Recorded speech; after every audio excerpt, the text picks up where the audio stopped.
Bismillahirrahmanirrahim. Assalamu alaikum students. Today we are doing the question answers of unit number 3, The Twins. Okay, this is a poem, The Twins, and here are the comprehension questions. अच्छा, ये comprehension questions reading skill से related होते हैं, यानी इसमें आपकी reading की comprehension, आपकी अंडरस्टैंडिंग देखी जाती है कि आप रीडिंग को किस हद तक अंडरस्टैंड कर पाए हैं। ठीक है, आपने लेसन रीड किया है तो आपको लेसन के कंटेंट की आपको कितनी समझ आई है। ठीक है, तो ये कंप्रीहेंशन क्वेश्चंस होते हैं, यानी आप कितना उसको समझ पाए हो। ठीक है, यहाँ पे फर्स्ट क्वेश्चन है, how did the twins resemble as mention in the poem. Question number 2, how did people take them. Question number 3, when did the twins mix up? Question number 4, what happened to the twins when they were at school? Why? What questions did the poet ask in the last lines of the poem? Question number 6 है, identify and write the rhyming words from the poem The Twins. Then write a poem using these rhyming words. ठीक है, अच्छा ये question answers हैं और इसके हम answers find करते हैं। और कंप्रीहेंशन में आप ये देखें कि जो आपने लेसन जो रीड किया है उसी यानी ज़्यादा उसी लेसन से आपके ये क्वेश्चंस हैं, तो आपने उन क्वेश्चंस के अंदर से ही कोशिश करना है कि आप उस क्वेश्चंस के अंदर से क्या आंसर फाइंड करना है। ठीक है, तो उसी क्वेश्चन के अंदर ही आपको स्टेटमेंट मिल जाएगी। ठीक है, जहाँ से आप स्टार्ट कर सकोगे। तो next let's see the answers. Yes, here is the first question is, how did the twins resemble as mentioned in the poem. यानी जो ट्विंस हैं वो कैसे एक दूसरे से रिजेंबल करते थे, मुशाबिहत रखते थे, as mentioned in the poem, जैसे कि पोएम में बयान किया गया है। ठीक है, तो हम इसका आंसर करेंगे। अच्छा, जब भी आप क्वेश्चन देखें वो अगर पास्ट में पूछा है तो आप उसका आंसर पास्ट में करेंगे, अगर प्रेजेंट में आंसर किया है तो आप प्रेजेंट टेंस में देंगे, और अगर फ्यूचर में पूछा गया, फ्यूचर टेंस में पूछा गया है तो आप उसका आंसर फ्यूचर टेंस में दोगे। ठीक है, तो यहाँ पे आंसर जो क्वेश्चन है वो पास्ट टेंस में पूछा गया है, how did the twins resembles as mentioned in the poem. ठीक है, कि ट्विंस कैसे एक दूसरे से मुशाबिहत रखते थे, जैसा कि पोएम में बयान किया गया है, नज़म में बयान किया गया है। ठीक है, तो इसका आंसर देखिए, twins resembled each other in forms and features, face and limb.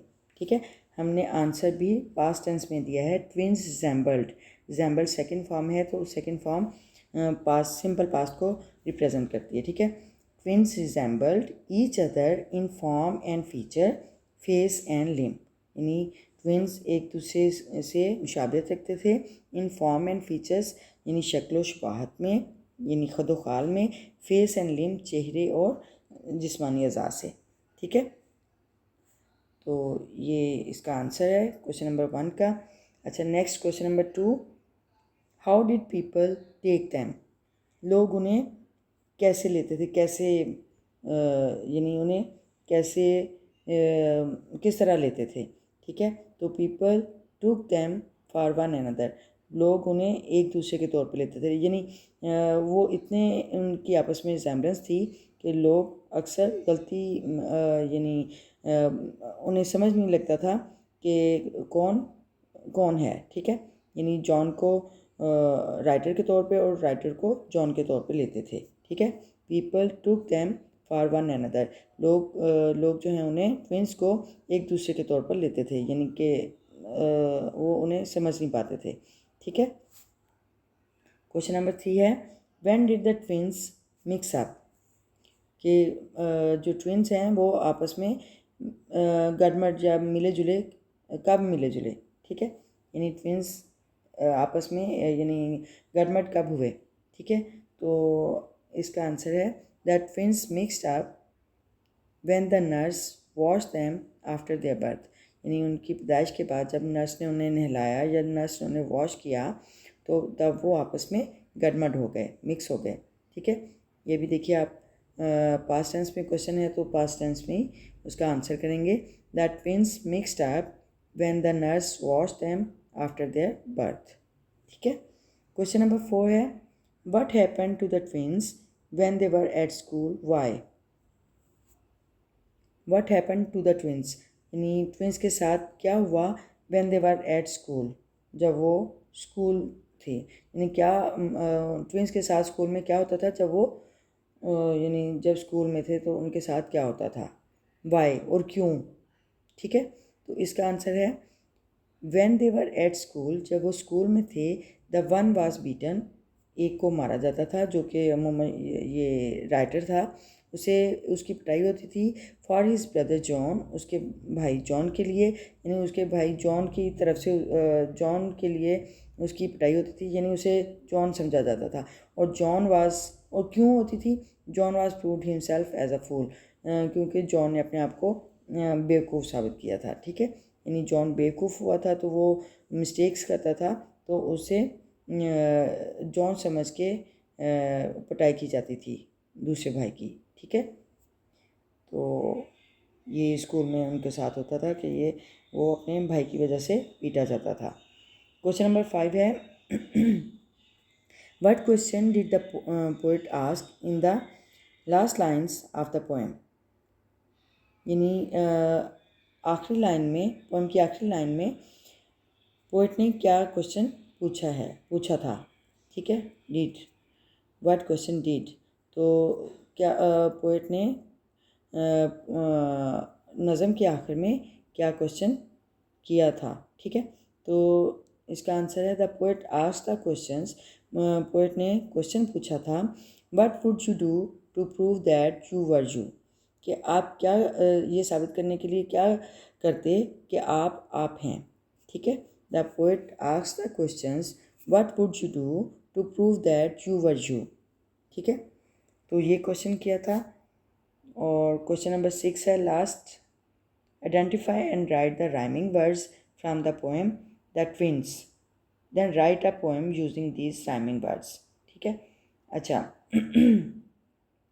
Identify यानी रिकग्नाइज करें, पहचानें, and write the rhyming words, और राइमिंग वर्ड्स लिखिए फ्रॉम द पोएम, पोएम से, द ट्विंस से, यानी जो आपने पोएम द ट्विंस रीड की है इसी में से आपने राइमिंग वर्ड्स फाइंड करने हैं। और then write a poem using these rhyming words, यानी इन्हीं राइमिंग वर्ड्स को यूज़ करते हुए आप एक पोएम लिखें। और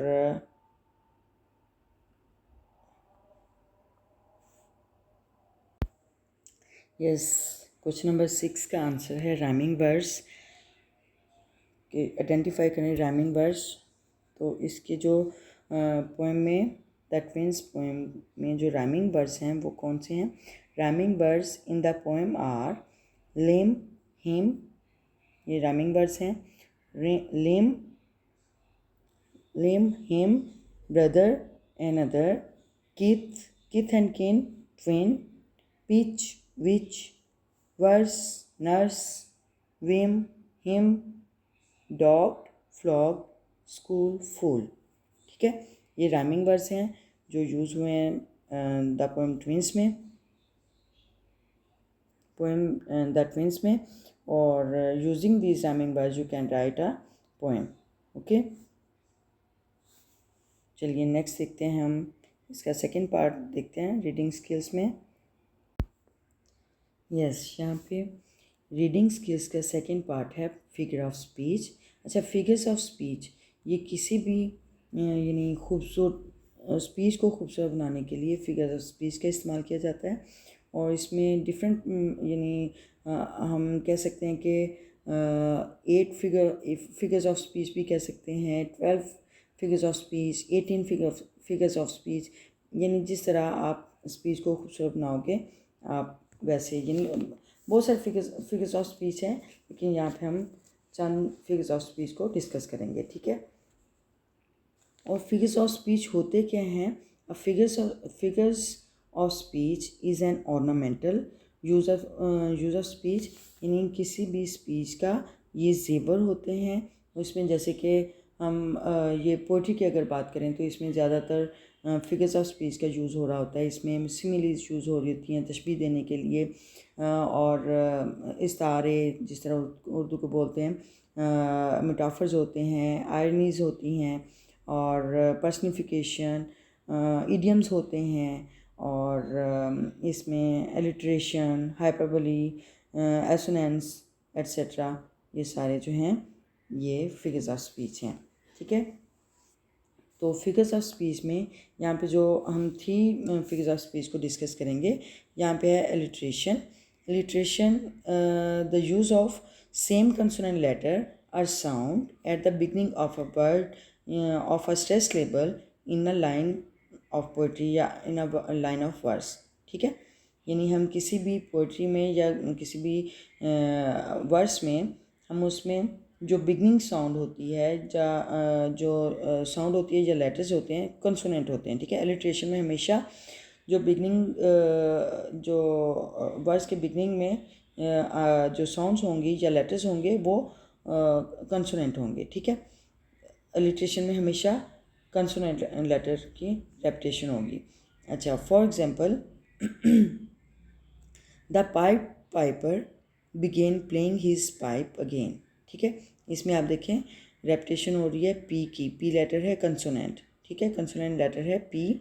pied piper began playing his pipe again.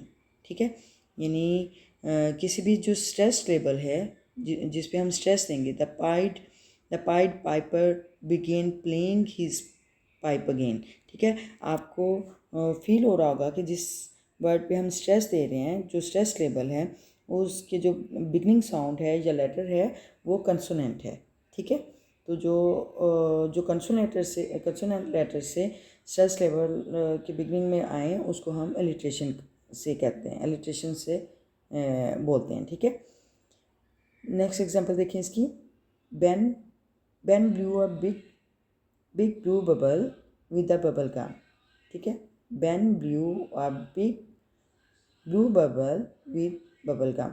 Okay, इसमें भी बी की जो कंसोनेंट लेटर बी है उसकी बार बार रेपिटेशन हो रही है, और जो स्ट्रेस लेबल हैं उनके बिगनिंग साउंड है या लेटर भी हम बोल सकते हैं, यानी बिगनिंग लेटर या साउंड हम लगा रहे हैं। ठीक है, तो जो स्ट्रेस लेबल हैं उसका जो बिगनिंग कंसोनेंट लेटर या साउंड हो उसको हम एलिट्रेशन बोलते हैं। ठीक है, और ये बार बार ये राइमिंग वर्ड्स भी कह सकते हैं इसको, यानी राइमिंग वर्ड्स में कंसोनेंट लेटर्स की बार बार रेपिटेशन हो रही हो तो उसको हम एलिट्रेशन कह सकते हैं। ठीक है, अच्छा, नेक्स्ट वर्ड है जो फिगर ऑफ स्पीच है वो है हाइपरबोली। हाइपरबोली यानी किसी की हद से ज़्यादा तारीफ़ करना या मुबालगा आराई, एग्जैजरेशन के तौर पे हम इसको जानते हैं। Hyperbole is a figure of speech that utilize extreme exaggeration to emphasize a certain quality or feature। ठीक है, यानी कोई भी किसी भी खूबी या ख़ासियत को बढ़ा चढ़ा के बयान करना, उसकी हद से ज़्यादा तारीफ़ करना, तो उसको हम हाइपरबोली कहेंगे। ठीक है, hyperbole is a figure of speech that utilises extreme exaggeration, यानी बहुत ज़्यादा तारीफ़, मुबालगा रहे की हद तक, यानी बहुत ज़्यादा बढ़ा चढ़ा के बयान करना। ठीक है, to emphasize a certain quality और फीचर, यानी जो कोई खूबी या वस्फ हो उसको ज़्यादा ताकीदी तौर पर, उसको ज़्यादा ताकीद करके उसको बढ़ा चढ़ा के बयान करना, उसको हम हाइपरबोली कहेंगे। ठीक है, for example, I have a million of things to do. I have a million things to do, यानी मेरे पास लाखों चीज़ें हैं करने के लिए। ठीक है, मेरे पास यानी हम एक तरह से एग्जाम्पल भी नहीं कहेंगे, हम एक तरह से एग्जैजरेट कर रहे हैं कि हमारे पास लाखों चीज़ें हैं, यानी हम करने को तो हम ज़रा कुछ काम होंगे, लेकिन जब हमने उसको बयान करना है तो हम बढ़ा चढ़ा के बयान करेंगे कि आई हैव अ मिलियन थिंग्स। ठीक है, मिलियन थिंग्स टू डू, यानी कि मेरे पास करने को लाखों चीज़ें हैं। ठीक है, नेक्स्ट है this suitcase weighs a ton. इस सूटकेस का वज़न 1 टन है। ठीक है, यानी बढ़ा चढ़ा के, ठीक है वो भारी होगा, वो सूटकेस भारी है, लेकिन हमने उसको एग्जैजरेट करके हमने बताया कि this suitcase weighs a ton, यानी इस सूटकेस का वज़न 1 टन है, ठीक है। यानी कि वज़नी तो होगा वो सूटकेस, लेकिन हमने बढ़ा चढ़ा के बताया कि ये 1 टन का सूटकेस है, यानी इस सूटकेस का वज़न 1 टन है, ठीक है। तो बढ़ा चढ़ा के जब एग्जैजरेट करके बताएं तो उसको हाइपरबोली बोलते हैं, और ये फिगर स्पीच हाइपरबोली के तौर पे हम जानेंगे, ठीक है। नेक्स्ट है एसोनेंस।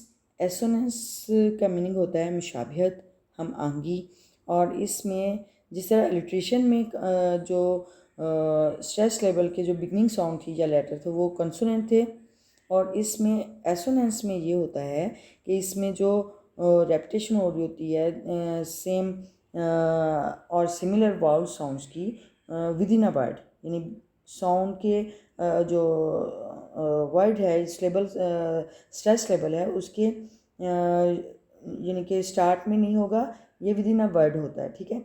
ये स्टार्ट में भी हो सकता है लेकिन विद इन अ वर्ड भी हो सकता है, ठीक है। और इसमें ज़्यादातर रेपिटेशन हो रही होती है साउंड दूसरा वाउल साउंड की, ठीक है। वाउल लेटर्स आर साउंड्स, ठीक है, उसकी रेपिटेशन हो रही होती है और इसको हम एसोनेंस बोलते हैं, ठीक है। और in assonance the word must be close enough for the repetition of the sound to be noticeable. और ये जो एसोनेंस में जो साउंड्स हैं वाउल साउंड्स हैं वो क्लोज होंगे, वर्ड्स जो हैं वो क्लोज होंगे उसकी रेपिटेशन के लिए, या ताकि उसको हम नोटिस कर सकें कि ये यानी close to be closed enough so that the repetition of the sound to be noticeable, यानी वो जो रेपिटेशन है साउंड्स की वो काबिल तवज्जो हो, ठीक है। तो इसकी एग्जांपल है the man with the hat had a bad apple, ठीक है। तो आपने नोटिस किया होगा कि द मैन यानी बार बार वॉल साउंड की रेपिटेशन हो रही है, तो वो यानी आपकी तवज्जो ले रही है।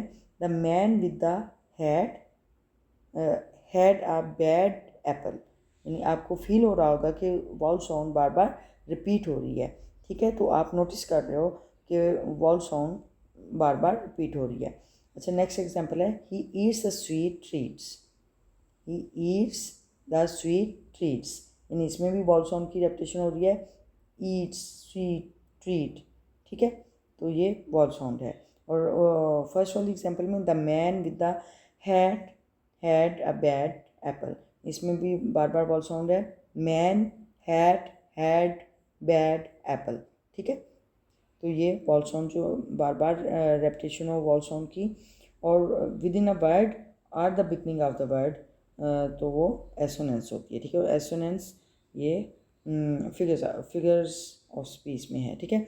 अच्छा, आज हमने फिगर्स ऑफ स्पीच में लिटरेशन, हाइपरबोली, एसोनेंस, ठीक है। दोबारा से हम इसको रिवाइज करते हैं। एलिट्रेशन में कंसोनेंट लेटर होता है स्ट्रेस लेवल के बिगनिंग में, कंसोनेंट लेटर जिस साउंड की रेपिटेशन हो रही होती है उसको हम लिटरेशन बोलते हैं।